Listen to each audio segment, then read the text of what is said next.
Shalom.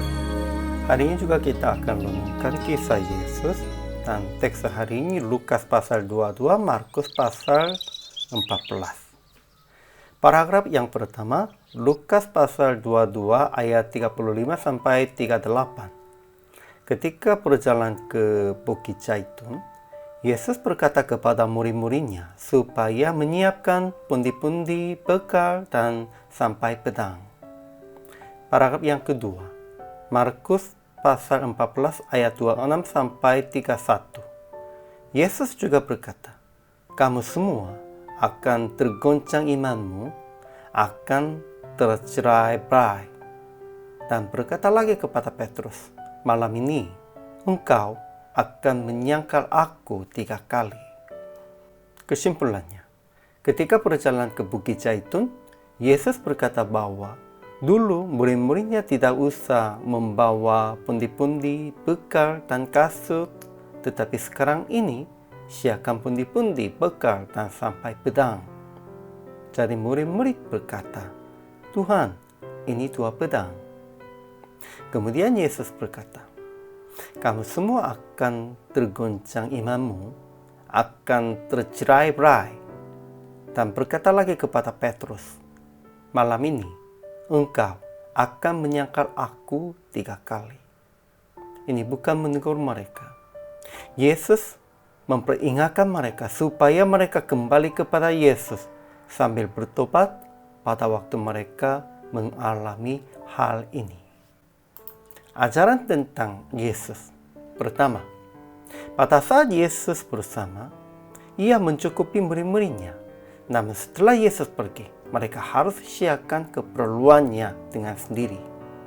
Kedua, Yesus berkata bahwa murid-muridnya akan tercerai-berai dan Petrus akan menyangkal Yesus 3 kali. Ketiga, tetapi setelah Yesus bangkit, ia akan pergi ke Galilea lebih dahulu daripada mereka. Ajaran bagi kita. Pertama, Yesus memohon persiapan hati, tetapi mereka membawa 2 pedang.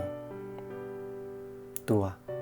Mereka semua katakan tidak akan lari dan tidak akan menyangkal Yesus, sebab tidak tahu tentang kelemahan dirinya sendiri. Mereka kurang mengerti perkataan Yesus pada waktu Yesus memohon persiapan hati. Merekanya sesungguhnya berpikir, ya, perlunya pedang juga. Mereka membawa 2 pedang. Dan pada waktu Yesus katakan mereka akan lari dan akan menyangkal Yesus, namun mereka tidak introspeksi dirinya. Dan mereka katakan tidak. Ketiga, sebelum Roh Kudus datang, mereka masih seperti domba dan akan tercerai-berai sebab gembalanya meninggal. Betul. Mereka sebenarnya hanya sebagai domba sampai waktu ininya. Namun mereka sendiri sudah berpikirnya sudah menjadi sesuatu. Dan mereka sering bertengkarnya siapa terutama, siapa terbesar di antara mereka. Sehingga mereka tidak bisa introspeksi dirinya dengan benar. Aplikasinya. Pertama, harus siap mandiri. Dalam pelayanan, jangan andalkan orang-orang. Tetap siapkan keperluan. Kalau begitu kekurangannya, Tuhan akan menolong. Kedua, introspeksi diri dengan tepat. Melihat dan mengaku kelemahan diri dan berjaga-jaga dengan kuasa Roh. Kalau tidak introspeksi diri dengan tepat, memang kita seterusnya tidak tahu tentang kelemahan dirinya sendiri dan akan menjadi sepertinya murid-murid yang bertengkar tentang terbesarnya siapa. PR praktik hari ini. Introspeksi diri. Apakah Anda sungguh tidak akan lari dari pelayanan? Sesungguhnya panggilannya masih tetap jelas. Kemudian, siapkan keperluan untuk ibadah dan pelayanan. Jangan hanya berdoa, dan menunggu saja. Kamu harus lakukan. Kamu harus melakukan tentang itu.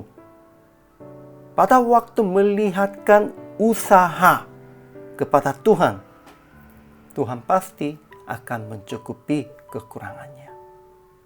Kita hanya bisa melayani di dalam anugerahnya Tuhan. Hari ini juga, selama melayani, Tuhan memberkati.